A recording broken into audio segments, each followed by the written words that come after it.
Bismillahirrahmanirrahim. Assalamualaikum warahmatullahi wabarakatuh. Alhamdulillahilladzi ja'ala al-laila wan-nahara khilfah liman arada an yadhakkara aw arada syukura.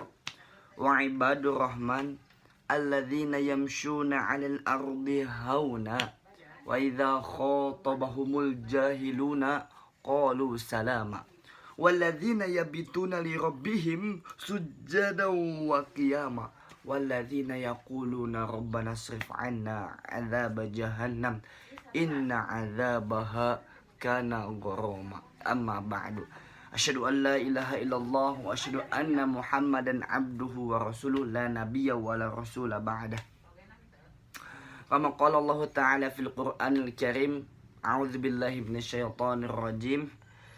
Wa in kuntum fi raibin mimma nazzalna 'ala 'abdina fa'tu bi suratin min mithlih wad'u syuhada'akum in kuntum shadiqin. Ma'asyiral muslimin serta adik-adikku dan teman-temanku yang insyaallah dicintai Allah Subhanahu wa taala dan insyaallah dimasukkan surganya ketika di akhirat kelak, amin ya rabbal alamin. Dalam kesempatan kali ini insyaallah saya akan menerangkan tentang mengapa kita harus beriman kepada kitab suci Al-Qur'anul Karim. Setiap agama pasti mempunyai yang namanya kitab yang mereka anut. Orang Yahudi mempunyai kitab Taurat. Orang Nasrani, pengikut Nabi Isa, mempunyai kitab Injil.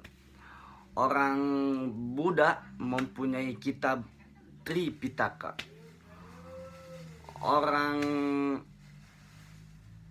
Orang Hindu mempunyai kitab Weda. Orang-orang Majusi, orang-orang yang menyembah api, mereka mempunyai kitab namanya Zen Avesta. Itulah kitab-kitab yang mereka anuti karena mereka mempunyai agama tersendiri. Begitu juga kita sebagai umat Nabi Muhammad SAW, umat Islam, mempunyai kitab yang diturunkan oleh Allah Subhanahu wa taala melalui Jibril, diwasilahkan melalui Jibril dan diturunkan kepada Nabi yang mulia, yakni Nabi Muhammad sallallahu alaihi wasallam. Dan dari Nabi Muhammad lah diajarkan Al-Quran kepada sahabat-sahabat, tabi'in, tabi'at, dan sampai kita sekarang merasakan nikmat Al-Quran di bulan Ramadan ini. Asal kalian ketahui semuanya, Al-Quran lah yang membuat segala-galanya mulia. Kita hitung dari pertama. Al-Quran oleh Allah diturunkan kepada malaikat Jibril. Maka malaikat Jibril menjadi pemimpin para malaikat. Malaikat Jibril pun menjadi mulia. Dan Al-Quran diturunkan kepada Nabi Muhammad. Maka Nabi Muhammad menjadi nabi yang paling mulia di antara nabi-nabi lain. Maka Nabi Muhammad menjadi pemimpin para nabi dan menjadi penutup para nabi. Itu Nabi Muhammad SAW. Karena Nabi Muhammad diturunkan sesuatu kitab, yaitu Al-Qur'anul Karim. Kita lihat lagi setelahnya, Al-Quran diturunkan pada bulan Ramadan. Maka bulan Ramadan saat ini menjadi mulia karena Al-Quran. Karena di bulan Ramadan ada malam nuzulul Quran, diturunkannya Al-Quran. Maka pada malam itu menjadi mulia. Jadi itu malam namanya malam Lailatul Qadar. Lailatul Qadar menjadi mulia karena malam diturunkannya Al-Quran. Selanjutnya Al-Quran diturunkan di hari Jumat. Maka Jumat menjadi hari yang mulia, menjadi Sayyidul Ayyam. Begitu juga kita, para penghafal Quran, orang yang selalu mentadabburi Al-Quran, selalu tilawah dengan Al-Quran, selalu belajar dengan Al-Quran, selalu berinteraksi dengan Al-Quran, maka kita akan menjadi ahlullah, keluarga Allah. Bayangkan, ketika kita menjadi keluarga Allah, begitu mulianya kita menjadi keluarga Allah. Jangankan di akhirat bersama Allah, di dunia pun kita akan menjadi mulia jika kita selalu berinteraksi dengan Al-Quran. Contohnya, jika kalian menonton TV, di situ ada banyak hafiz Al-Quran, acara anak kecil. Kalian kenal Musa? Musa adalah orang yang kecil yang sudah hafal Quran, dan dia diangkat oleh Allah derajatnya menjadi mulia. Di dunia itu dia mempunyai harta yang lumayan karena dia dengan Al-Quran dicukupi oleh Allah Subhanahu wa Ta'ala. Itu dia teman-teman. Jika kita selalu berinteraksi dengan Al-Quran, maka kita akan mulia. Apalagi di bulan Ramadan ini, maka kita akan bertambah mulia karena Al-Quranul Karim. Pertanyaannya, sesuai judul, kenapa sih kita harus percaya sama Al-Quranul Karim? Kenapa kita harus beriman kepada Al-Quranul Karim? Alasannya ada 4. Yang pertama, karena Al-Quran bebas dari investasi dan intervensi manusia. Pak, apa sih maksudnya intervensi dan investasi manusia?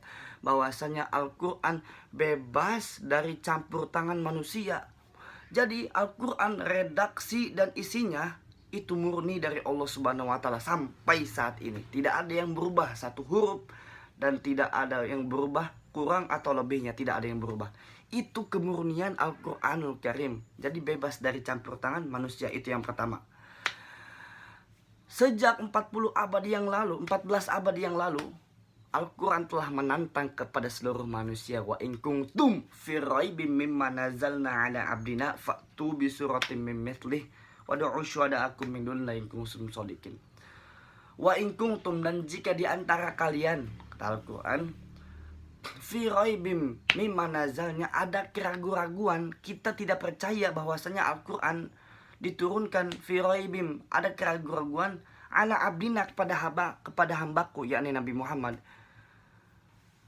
Wa in kuntum fi raibim mimma nazzalna ala abdina fa'tu bi suratin min mithlih. Kalau kalian nggak percaya, maka coba kalian bikin satu surat aja yang mirip seperti Al-Quran. Kalau kalian nggak bisa, maka panggil teman-teman kalian, wad'u syuhada'akum in kuntum shadiqin, supaya bisa membuat Al-Quran tersebut. Buktinya dari zaman diturunkannya Al-Quran Nabi Muhammad 14 abad yang lalu sampai saat ini, tidak ada satu orang pun yang bisa menulis Al-Quran, tidak bisa membuat kitab seperti Al-Quran, tidak ada yang bisa. Tidak ada. Pak, mungkin saja tidak ada yang mencoba menulisnya. Mungkin saja tidak ada yang terbayang dalam pikirannya untuk menulis Al-Quran. Bukan tidak ada. Ada pernah dahulu kala pada zaman Nabi Muhammad, ada seorang manusia yang mengaku menjadi nabi, yaitu Musailamah Al-Kadzab. Dia seorang yang mengaku nabi di zaman Nabi Muhammad. Dia membuat Al-Quran. Dia membuat Al-Quran tentang surat Al-Fil. Masa dia membuat Al-Quran tentang Al-Fil? Anfuhu tawil, jismuhu kabir. Dia membuat Al-Fil, gajah. Anfuhu tawil, belainya panjang. Batnuhu kabir, jismuhu kabir, badannya besar. Ini sungguh adalah Al-Quran yang dibuat-buat manusia. Tidak masuk akal. Mengapa Al-Quran membuat surat tapi di dalamnya hanya terdapat ciri-ciri gajah? Tidak masuk akal. Di situ dia perbedaan antara Al-Quran yang asli dan Al-Quran yang buatan Musailamah Al-Kadzab. Al-Quran Al-Fil menerangkan tentang di dalamnya adalah kisah ketika Nabi Muhammad dilahirkan, diserang oleh pasukan Abraha. Sedangkan Musailamah Al-Kadzab membuat surat Al-Fil, tapi di dalamnya hanya ditulis tentang gajah. Sangat jauh dari ekspektasi kita. Sungguh tidak ada tafsirannya, tidak masuk akal. Oke teman-teman, yang kedua, kenapa kita harus beriman kepada Al-Quran? Karena Al-Quran adalah kitab suci yang sesuai dengan fitrah kita. Apa sih fitrah? Sesuai dengan kemampuan kita dan sesuai apa yang ditakdirkan Allah Subhanahu wa Ta'ala. Kita sebagai laki-laki, bapak, mencintai atau menyukai perempuan, itu fitrah.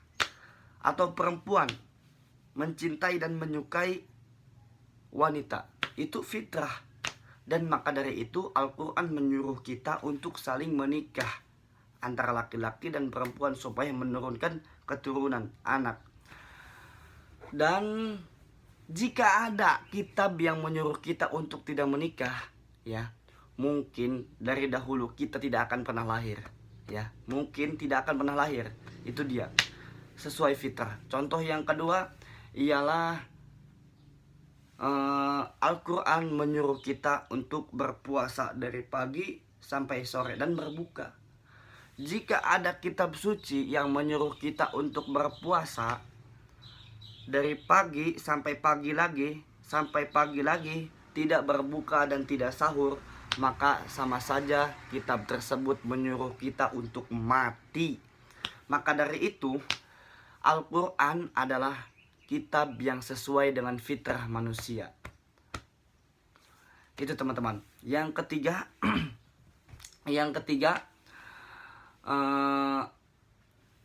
kenapa kita harus beriman kepada Al-Quran, kitab suci? Karena Al-Quran adalah kitab suci yang tidak kontroversi, yang tidak saling berhadapan atau tidak saling bertentangan, bukan berhadapan, tidak saling bertentangan. Coba kalian cari di Al-Quran, apakah ada ayat yang kontroversi? Apakah ada ayat yang bertentangan satu ayat dengan ayat lain? Misalkan dalam surat Al-Ikhlas dikatakan Qul huwallahu ahad, katakanlah Allah itu satu. Sedangkan kalian cari lagi tuh di surat Al-Maidah misalkan, ada yang mengatakan bahwasanya Allah itu tiga. Sungguh tidak masuk akal dalam otak kita. Bayangkan ketika kita mempunyai Allah tiga, pasti dunia ini akan hancur karena perbedaan pendapat. Maka dari itu Al-Quran bebas dari pertentangan dari ayat satu dengan ayat yang lainnya. Ya, makanya Qul huwallahu ahad, Allah itu satu. Tidak ada ayat yang lain mengatakan Allah itu 3, 4, 5 dan banyak. Tidak ada, karena Allah itu satu. Dan misalkan Allah itu dilahirkan, satu lagi ngomong tidak dilahirkan. Mana mungkin Allah dilahirkan? Kalau kita pikirkan Allah dilahirkan, maka masih ada sebelum Allah. Maka tidak ada pemikiran seperti itu. Maka ayatnya mengatakan lam yalid walam yulad, Allah tidak dilahirkan dan tidak melahirkan. Itu dia. Al-Quran bebas dari interversi dan Al-Quran bebas dari kontroversi manusia. Selanjutnya yang keempat alasan kita mempercayai Al-Quran, karena banyak sekali bukti-bukti yang ditulis dalam Al-Quran terjadi di zaman kita. Nah, ada cerita di Al-Quran, misalkan air laut dan air sungai tidak akan pernah bersatu. Ketika itu adalah penemuan bahwasanya di internet tidak mungkin air laut dan air sungai bersatu. Ada fotonya.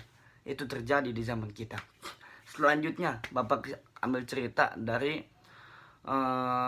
Maurice Bucaille. Dia adalah penemu yang meneliti tentang mumi Fir'aun. Di dalam ilmu sejarah, Bucaille ini dia meminta permohonan kepada Presiden Mesir saat itu, kerajaan Mesir, untuk meneliti mumi Fir'aun. Maka dibolehkan oleh Presiden Mesir atau kerajaan Mesir saat itu mumi Fir'aun dibawa ke Perancis. Di sana dikumpulkan penemu-penemu yang hebat, lalu mereka meneliti mumi Fir'aun ini. Lalu Bucaille ini seorang penemu yang hebat, salah satu dokter ternama di Perancis. Dia menemukan sebuah garam di tubuh mumi Fir'aun, dan dia langsung menulis makalah atau artikel dan diterbitkan kepada internet bahwasanya mumi Fir'aun tenggelam di laut karena di dalam tubuhnya terdapat garam-garam. Terus ada penemu muslim mengatakan kepada Bucaille ini, "Wahai Bucaille, sesungguhnya penemuan kamu itu telah ditulis di dalam Al-Quran 14 abad yang lalu. Kamu itu baru sekarang aja tahu." Lalu Bucaille memikirkan, "Enggak mungkin," kata dia, "enggak mungkin kisah Fir'aun dari dulu baru terpecahkan zaman Nabi Muhammad, padahal Al-Quran telah mengatakannya." Lalu Bucaille masuk Islam, teman-teman. Itulah keajaiban Al-Quran. Mungkin hanya itu, kurang lebihnya mohon maaf. Wassalamualaikum warahmatullahi wabarakatuh.